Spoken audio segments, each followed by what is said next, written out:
শেখ হাসিনা বাংলাদেশের প্রশাসনকে, রাষ্ট্রযন্ত্রকে যেভাবে ভারতের করায়ত্ত করে দিয়েছেন শুধুমাত্র নিজে প্রধানমন্ত্রী, তথাকথিত প্রধানমন্ত্রী হয়ে বসে থাকার জন্য সর্বক্ষেত্রে ভারতের কর্তৃত্ব প্রতিষ্ঠা করেছিলেন। হাসিনাকে তাড়ানোর পর সেই কর্তৃত্ব কি কোনোভাবে কমেছে, নাকি সেই কর্তৃত্বে ছায়া আরও ঘনীভূত হয়েছে, অপছায়া আরও ঘন হয়েছে, আরও ভয়ঙ্কর রূপ ধারণ করেছে? আপনার কি মনে হয়, প্রশাসনের ভেতরের ভারতপন্থীরা কি বিতাড়িত হয়েছে, নাকি আরও শক্তভাবে তারা ঘাঁটি গেড়ে বসেছে? আমার কাছে মনে হয় ক্রমান্বয়ে তারা শক্তভাবে ঘাঁটি গেড়ে বসেছে। আমরা যদি প্রথমে একটি জিনিস আলাপ করি, যেমন ধরেন যারা বিপ্লবের পক্ষের কঠিন শক্ত শক্তি, তাদের কয়জন লোক আছে উপদেষ্টা পরিষদে? শুধুমাত্র যদি আপনি কাউন্ট করেন, সেটা হলো ডক্টর মোহাম্মদ ইউনূস কিছুটা, আর হলো স্থানীয় সরকার মানবাধিকার উপদেষ্টা ব্যারিস্টার শুভ্র, অধিকারের প্রধান ছিল যে ব্যারিস্টার শুভ্র। এই দুইজন ব্যতীত ছাত্ররা তো আছেন, এই দুইজন, যে আসিফ মাহমুদ এবং মাহফুজ আবদুল্লাহ, তারা তো আছে। আর কোনো লোক, সব হইল শেখ হাসিনাকে তুনু তুনু করে প্রশংসা করা আর শেখ মুজিবকে জাতির আব্বা বলে বক্তব্য দেওয়া, আর সবাই ইউনূস এবং শুভ্র, এই দুইজন ব্যতীত সব কিন্তু হাসিনার সুবিধা খাওয়া লোক এবং ভারতপন্থী লোক। এরপরে দেখেন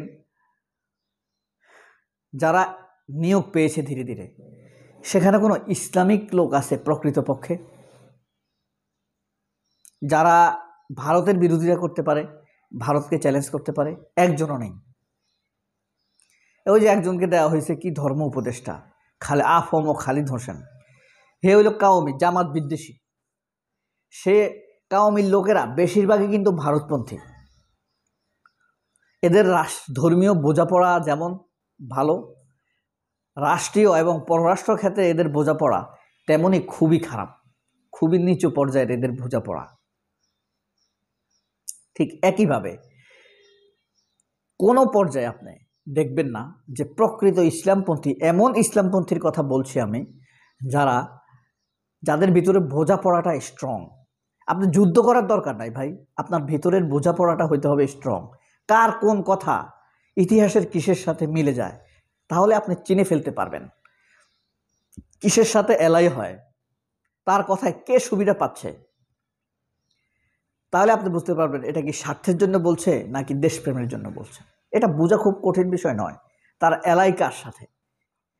আর এটাও যদি কেউ না পারে, তাহলে বুঝতে হবে তার চলাফেরা কার সাথে, তাহলে আপনি ধরে ফেলতে পারবেন সকল ধান্দা। তাহলে দেখেন প্রশাসনে এই যে মোস্তফা সারোয়ার ফারুকী নিয়োগ হলো, এখানে কি কোনো, সে কি ভারতপন্থী না? নিশ্চিতভাবে সে ভারতপন্থী। এখন হয়তো তার কথাবার্তা একটু ভাঁজ দিয়ে বলার চেষ্টা করছে, নিশ্চিতভাবে সে ভারতপন্থী। কারণ যারা ফ্যাসিবাদের শিল্পী ছিল তাদেরকে দেখবেন পুনর্বাসনের এক ধরনের চেষ্টা করে এই মোস্তফা সারোয়ার ফারুকী এবং তার বউ তিশা। একই কাজ করে দেখেন শুভ পলাতক, তার প্লট চলে গিয়েছে রাজুকের, কিন্তু তিশা সুবিধা ভোগ করছে। এটা দ্বৈত, এটা আপনি চিন্তা করলে বুঝতে পারবেন। কারোর পক্ষে যাওয়ার জন্য ভাই মিথ্যা বলার দরকার নাই, আবার কারোর বিরোধিতা বলার জন্য মিথ্যা বলার দরকার নাই। আপনি কার পক্ষে এটা আপনার মন জানে, কিন্তু তার ভুল ঢেকে রেখে আপনি গুনার ভাগিদার হওয়ার কোনো দরকার নাই। আপনি সঠিকটা বলে দেন। এই যে উপদেষ্টার দিকে থেকে দেখবেন কেউ ভারত বিরোধী না, ওই ডক্টর ইউনূস আর আদিলুর রহমান শুভ্র ছাড়া। আবার দেখবেন যতগুলো নিয়োগ হয়েছে পরবর্তীতে কোনো ইসলামপন্থী লোক সেখানে নেই, বা ভারতকে চ্যালেঞ্জ করতে পারে এমন কোনো লোকও সেখানে নেই। আপনি এরপরে চমৎকার একটি বিষয় দেখেন, যারা বিপ্লবের পক্ষের কঠিন লোক, ধরেন ইলিয়াস হোসেন, পিনাকি ভট্টাচার্য, তারপরে যে গিয়ে আপনি ধরেন সাংবাদিক কনক সারোয়ার, হ্যাঁ, তারপরে আপনার আব্দুল আহাদ, শফিউর রহমান, হ্যাঁ, তারপরে ধরেন আপনার এই একেএস, তারপরে হাসিনা, এই হাসিনা শেখ হাসিনার কথা বলছি না, হ্যাঁ, মাহমুদা হাসিনা, এরা যে এই বিপ্লবের পক্ষে কঠিন ভূমিকা রাখছে। দেখেন, সরকারের ভিতর থেকে এখনো তাদের বিরোধিতা করছে। তার মানে কি বোঝা যাচ্ছে? সরকারের ভিতরে কিন্তু আওয়ামী লীগের ভূত ভয়ঙ্কর রূপ নিয়েছে, ভারতপন্থী ভূত চেপে বসে আছে, আরো ঘন হয়েছে। এই যে গত পরশু একজনকে নিয়োগ দিল ডক্টর ইউনূসের বিশেষ সহকারী হিসাবে, সে ছিল এই যে মিডিয়াতে, সোশ্যাল মিডিয়ার অ্যাক্টিভিস্টরা, কনক সারোয়াররা যেসব তথ্য উপাত্ত তুলে আনতো শেখ হাসিনার বিরুদ্ধে, দুর্নীতির বিরুদ্ধে, সেগুলোকে চ্যালেঞ্জ করতো এই লোক। আর এই লোককে ডক্টর ইউনূসের বিশেষ সহকারী করা হয়েছে উপমন্ত্রীর মর্যাদায়। এখন কথা হলো, এগুলো কারা করছে? কেউ না কেউ তো এগুলো সুপারিশ করছে। এটা কি ওয়াকার করছে, নাকি মোস্তফা সারোয়ার ফারুকী করছে, নাকি শফিকুল আলম করছে প্রেস সেক্রেটারি, নাকি রিজওয়ানা হাসান বন্যা করছে, নাকি আসিফ নজরুল করছে, নাকি প্রথম আলো উদিচি ছায়ানট এরা করছে? কেউ না কেউ তো করছে, তাই না?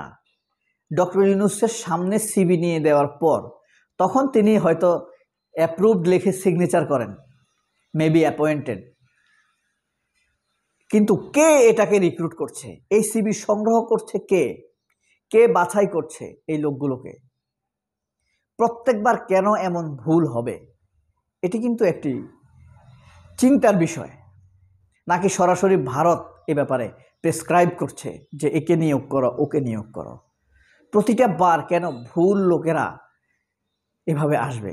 ডক্টর ইউনূসের প্রেস সেক্রেটারি, ডক্টর ইউনূসের ডিফেন্স সেক্রেটারি, ডক্টর ইউনূসের স্পেশাল সেক্রেটারি, এরা কারা? এরাই এই কাজগুলো করছে। সেনাবাহিনী হেল্প করছে না এই বিষয়ে এটা বলা যাচ্ছে, কারণ সেনাবাহিনী যদি হেল্প করতো তাহলে শেখ হাসিনার পন্থী লোকদেরকে রিক্রুট করতো না। অর্থাৎ সেনাবাহিনী হয়তো হয় মিথ্যা তথ্য দেয়, আর নয়তো তারা চুপ করে থাকে, আর নয়তো তারাই এই লোকগুলোকে প্রমোট করে নিয়োগ দেওয়ার জন্য। এই ব্যাপারগুলো খুবই আতঙ্কের। আমরা যতই উচ্ছ্বাস প্রকাশ করি, আনন্দিত হই না কেন, এই যে ভুল লোকদেরকে নিয়োগ দেওয়া, ভুল লোকদেরকে প্রমোট করা, এতে ডক্টর ইউনূসের কাজের গতিকে ডানে বামে সরিয়ে দিবে। শেখ হাসিনার বিচারকে ত্বরান্বিত করার ক্ষেত্রে অন্তরায় হয়ে দাঁড়াবে এই লোকগুলো, বাধা হয়ে দাঁড়াবে। সঠিক তথ্য উপাত্ত উদ্ঘাটন, বিচারের জন্য আন্তর্জাতিক আদালতে সাবমিট করার জন্য এই লোকগুলোই বাধা হয়ে দাঁড়াবে। কিন্তু খুবই আশ্চর্যজনক বিষয়, এই রহস্যগুলো বেরোচ্ছে না, তবে বেরিয়ে যাবে খুব নিকট সময়ে।